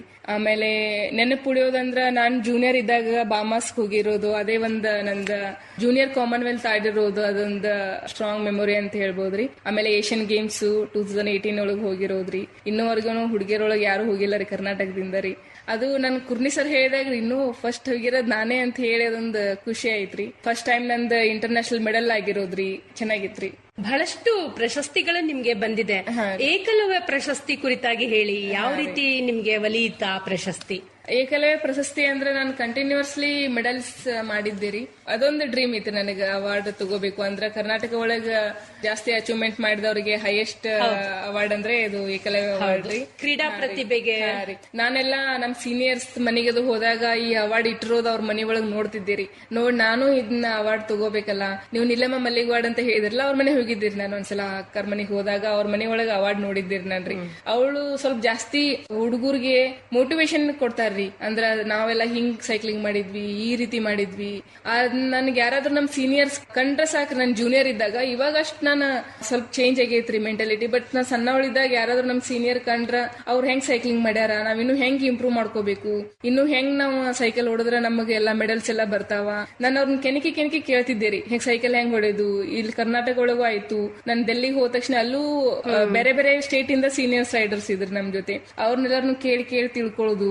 1-2-3 ಮಂದಿ ನಮ್ ಸೀನಿಯರ್ಸ್ ಮನೆಗೆ ಹೋದಾಗ ನಾನು ಏಕಲೇ ಅವಾರ್ಡ್ ನೋಡಿದ್ದೀರಿ. ನನಗೊಂದಿತ್ರಿ ಅದ್ ನಾನ್ ತಗೋಬೇಕು. ಅದು ಅವಾರ್ಡ್ ಬಹಳ ಒಂಥರ ಆಕರ್ಷಣೀಯ, ಅಷ್ಟ ಇದೇ ಐತ್ರಿ. ಅದ್ರ ಫುಲ್ ಅಟ್ರಾಕ್ಟ್ ಆಗತ್ರಿ ಅದನ್ನ ನೋಡಿದ ತಕ್ಷಣ ರೀ. ತಗೊಳ್ಬೇಕಂದ್ರ ನಾವ್ ಏನ್ ಮಾಡ್ಬೇಕು, ಕಂಟಿನ್ಯೂಸ್ಲಿ 5 years ಪರ್ಫಾರ್ಮೆನ್ಸ್ ಇರ್ಬೇಕ್ರಿ. ಹೈಯೆಸ್ಟ್ ಪರ್ಫಾರ್ಮೆನ್ಸ್ ಕರ್ನಾಟಕ ಒಳಗೆ ಯಾರ್ದಿರುತ್ತಲ್ಲ ಆ ಇಯರ್ದು ನಮ್ಗ ಅವಾರ್ಡ್ ಬರತ್ರಿ, ನ್ಯಾಷನಲ್ ಲೆವೆಲ್. ಹಾ ರೀ, ಹಂಗಾಗಿ ನಾನು ಕಂಟಿನ್ಯೂಸ್ಲಿ ಮೆಡಲ್ ಮಾಡಕ್ ಟ್ರೈ ಮಾಡಿದೆ ರೀ. ಮೆಡಲ್ಲು ಆದ್ರಿ, ಆಮೇಲೆ ಅವಾರ್ಡು ಬಂತ್ರಿ. ಈಗ ಕೊನೆಯದಾಗಿ ಒಂದು ಪ್ರಶ್ನೆ ಮೇಘ, ಸೈಕ್ಲಿಂಗ್ ಕ್ರೀಡೆಯಲ್ಲಿ ಬಹಳಷ್ಟು ಕ್ರೀಡಾಪಟುಗಳು ಆರ್ಥಿಕವಾಗಿ ಹಿಂದುಳಿದಿರುತ್ತಾರೆ. ಅವರ ಕ್ರೀಡಾ ಸಾಧನೆಯನ್ನ ಸರ್ಕಾರ ಯಾವ ರೀತಿ ಗುರುತಿಸಿ ಅವರಿಗೆ ಪ್ರೋತ್ಸಾಹ ನೀಡಬೇಕು, ನಿಮ್ಮ ಅಭಿಪ್ರಾಯ ಏನು? ಇವಾಗ ಎಷ್ಟೋ ಜನ ನನಗ ಗೊತ್ತಿದ್ದಂಗನ ಎಷ್ಟೋ ಮಂದಿ ನ್ಯಾಷನಲ್ ಲೆವೆಲ್ ಮೆಡಲ್ಸ್ ಮಾಡಿದವರು ಸಹಿತ ಮನಿಯೊಳಗೆ ಇವಾಗ ಗಂಡ್ಮಕ್ಳದ್ರ ಮನಿಯೊಳಗ್ ಬಿಟ್ಟು ಕೆಲಸ ಮಾಡಕ್ ಹೊಂಟಾರ್ರಿ. ಹೆಣ್ಮಕ್ಳದ್ರ ಮನಿಯೊಳಗ್ ಬಿಟ್ಟು ಮದ್ವಿ ಮಾಡ್ಕೊಡ್ತಾರ, ಅವ್ರ ಮದ್ವಿ ಮಾಡ್ಕೊಂಡ್ ಮನಿ ಹೋಗ್ತಾರ್ರಿ. ಎದ್ರ ಸಲುವಾಗಿ ಅಂದ್ರೆ ಅವ್ರ ಮನಿಯೊಳಗೆ ಅವ್ರು ಸೈಕಲ್ ಕೊಡ್ಸಕ್ ಆಗ್ಲಾರ್ದಕ್ ಅವ್ರನ್ನ ಸೈಕ್ಲಿಂಗ್ ಬಿಡಿಸ್ತಾರ್ರಿ. ಇವಾಗ ನಮ್ ಸೈಕಲ್ 1 ಲಕ್ಷ ಕೊಟ್ರ ಬರ್ತೈತಿ, 50,000 ಕೊಟ್ರ ಬರ್ತೈತಿ ಅಂತಿಲ್ಲ. ಒಂದ್ ಸೈಕಲ್ ತಗೊಳ್ಬೇಕಾದ್ರೆ ಮಿನಿಮಮ್ 4-5 ಲಕ್ಷ ಬೇಕ್ರಿ ಇವಾಗ್ರಿ. ಹಂಗಿದ್ದಾಗ ಅದ್ರ ಸರ್ಕಾರ ಅವ್ರ ಅಚೀವ್ಮೆಂಟ್, ಅವ್ರ ಮಾಡೋರ್ ಇಂಟ್ರೆಸ್ಟ್ ಇದ್ರ ಅವ್ರದ್ ಅಚೀವ್ಮೆಂಟ್ ನೋಡ್ರ ಅದನ್ನೆಲ್ಲಾ ತಿಳ್ಕೊಂಡು ಅವ್ರಿಗೊಂದು ಹಣ ಸಹಾಯ ಅವ್ರ ಕೈಲಿ ಆದಷ್ಟು ಕೊಡ್ಲಿರಿ. ಅಂದ್ರೆ ನಾನು ಅದ್ ಸೈಕಲ್ ಕೊಡ್ಸಿತೀರ್ರ ಅಂತ ಹೇಳಿ ಹಿಂಗ್ ಹೇಳಲ್ಲ ರೀ. ಅವ್ರ ಕಡೆ ಎಷ್ಟ್ ಆಗ್ತೈತಿ ಅಷ್ಟು. ಅವ್ರ ಊರೊಳಗೆ ಇದ್ದವ್ರು ಯಾರೇ ಹೆಲ್ಪ್ ಮಾಡೋರು ಇದ್ರಂದ್ರ ಅವ್ ಎಷ್ಟೋ ಬಿಸ್ನೆಸ್ ಮ್ಯಾನ್ಗಳು ಎಲ್ಲೆಲ್ಲೋ ಇನ್ವೆಸ್ಟ್ ಮಾಡ್ತಾರ ಮ್ಯಾಮ್. ಇವಾಗ ಎಲ್ಲೆಲ್ಲೋ ಇನ್ವೆಸ್ಟ್ಮೆಂಟ್ ಮಾಡಿ ಎಲ್ಲೆಲ್ಲೋ ರೊಕ್ಕ ಕಳ್ಕೊತಾರ್ರಿ. ಅದ್ರ ಬದ್ಲಿ ಹಿಂಗ್ ಸ್ಪೋರ್ಟ್ಸ್ ಮಾಡೋರು, ಬಡ ಹುಡುಗರಿ ಅವ್ರಿಗೆ ಹೆಲ್ಪ್ ಮಾಡಿದ್ರ ಅದ್ರದ ಒಂದ್ ಎಷ್ಟೋ ಅವ್ರಿಗೆ ಹೆಲ್ಪ್ ಆಗ್ತೈತ್ರಿ. ಈಗ ನಾವ್ ಮಾಡೋ ಟೈಮ್ ಒಳಗಲ್ಲಿ ನಮಗಾದ್ರೂ ಯಾರು ಹೆಲ್ಪ್ ಮಾಡಿಲ್ಲ ಮ್ಯಾಮ್. MB ಪಾಟೀಲ್ ಸರ್ ನನಗೆ 3 ಲಕ್ಷದ ಸೈಕಲ್ ಕೊಟ್ಟಿದಾರ್ರಿ. ಆ ಸೈಕಲ್ ಮೇಲೆ ನಾನು ಎಷ್ಟೋ ವರ್ಷ ನಾನು ಸೈಕಲ್ ತುಳಿದ್ ಮೆಡಲ್ ಮಾಡೀನ್ರಿ. ಅದರಿಂದ ನಾನು ಒಂದ್ 3-4 ವರ್ಷ ಮತ್ತೆ ಕಂಟಿನ್ಯೂ ಸೈಕ್ಲಿಂಗ್ ಮಾಡಕ್ ಹೆಲ್ಪ್ ಐತ್ರಿ. ಹಂಗೆ ಆ ಟೈಮ್ದಾಗ ಯಾರಾದ್ರೂ ನಾವು ಹೆಲ್ಪ್ ಮಾಡಿದ್ರ ಪಾಪ ಅವ್ರ ಲೈಫೇನೆ ಅವ್ರಿಗೆ ಫುಲ್ ಮುಂದ ಅವರು ಏನೋ ಒಂದ್ ಜಾಬ್ ಮಾಡಬಹುದು, ಇನ್ನೊಬ್ರಿಗೆ ಅವರು ಗುರುತ್ ಸ್ಫೂರ್ತಿ ಆಗ್ಬೋದ್ರಿ ಇದು ಸೈಕ್ಲಿಂಗ್ ಮಾಡೋದಕ್ರಿ. ಅಂದ್ರೆ ಈಗ ಆರ್ಥಿಕವಾಗಿ ಹಿಂದುಳಿದವರು ಕ್ರೀಡಾ ಪ್ರತಿಭೆಗಳು ಬಹಳಷ್ಟು ಜನ ಇದ್ದಾರೆ. ಅವರಿಗೆ ಆರ್ಥಿಕವಾಗಿ ಸಹಾಯ ಮಾಡಿದ್ರೆ ನಮ್ಮ ದೇಶಕ್ಕೂ ಅಷ್ಟೇ ಅಲ್ಲ, ನಮ್ಮ ಕರ್ನಾಟಕಕ್ಕೂ ಕೀರ್ತಿ ತಗೊಂಡ್ಬರ್ಬೋದು. ನನಗ್ ಅನ್ಸೋ ಪ್ರಕಾರ ನಮ್ ಕರ್ನಾಟಕದಲ್ಲಿ ಇನ್ನೂ ಅಷ್ಟು ವ್ಯಾಲ್ಯೂ ಕೊಡಾತಿಲ್ಲ ರೀ ಸ್ಪೋರ್ಟ್ಸಿಗ್ರಿ. ಬಟ್ ಕೊಡ್ಬೇಕ್ರಿ. ಇವಾಗ ನಮ್ ಸೈಕ್ಲಿಂಗ್ ಒಳಗ ನನಗ್ ಬೇರೆ ಗೇಮ್ ಗೊತ್ತಿಲ್ಲ ರೀ, ಯಾಕಂದ್ರೆ ನಾವ್ ಸೈಕ್ಲಿಂಗ್ ಮಾಡ್ಕೋತ ಬಂದಿವಿ, ನಮ್ ಸೈಕ್ಲಿಂಗ್ ಗೊತ್ತೈತ್ರಿ. ಬೇರೆ ಸ್ಟೇಟ್ ಒಳಗ ಇವಾಗ ಹರಿಯಾಣ ಒಳಗ ಒಲಿಂಪಿಯನ್ ಒಳಗ ಜಾಸ್ತಿ ಪ್ಲೇಯರ್ಸ್ ಇರ್ತಾರೋ. ಒಲಿಂಪಿಕ್ ಟೀಮ್ ಒಳಗ ಹರಿಯಾಣ ಟೀಮ್ ಇರತ್ರಿ. ನ್ಯಾಷನಲ್ ಗೇಮ್ಸ್ ನಡೀತಿತ್ರಿ. ನ್ಯಾಷನಲ್ ಗೇಮ್ಸ್ ಒಳಗ ಹೈಯೆಸ್ಟ್ ಟ್ಯಾಲಿ ಒಳಗ ಹರಿಯಾಣ ಮತ್ತೆ ಮಹಾರಾಷ್ಟ್ರ ಅದಾರ್ರಿ. ಅವ್ರಿಗೆ ಇಷ್ಟ ಸಪೋರ್ಟ್ ಐತ್ರಿ. 1 ಮೆಡಲ್ ಮಾಡಿದ್ರ 10 lakhs rupees ಮಹಾರಾಷ್ಟ್ರ ಟೀಮ್ ದವ್ರು ಕೊಡ್ತಾರ್ರಿ. ಅವ್ರು ಎಷ್ಟ್ ಮೆಡಲ್ ಮಾಡ್ತಾರ ಅಷ್ಟು ಮೆಡಲ್ ಕ್ರಿ. ಬಟ್ ನಮ್ಮ ಸ್ಟೇಟ್ ಒಳಗ್ 1 ಮೆಡಲ್ ಮಾಡಿದ್ರೆ ಬರೀ 5 lakhs ರೀ. ಅವ್ರ 10 ಮೆಡಲ್ ಮಾಡಿದ್ರು 5 lakhs ಏನೇ ಕೊಡ ಅಂತಾರ್ರಿ. ಒಂದೇ ಮೆಡಲ್ ಗೋಲ್ಡ್ ಮಾಡಿದ್ರು 5 lakhs ಏನೇ ಕೊಡ ಅಂತಾರ್ರಿ.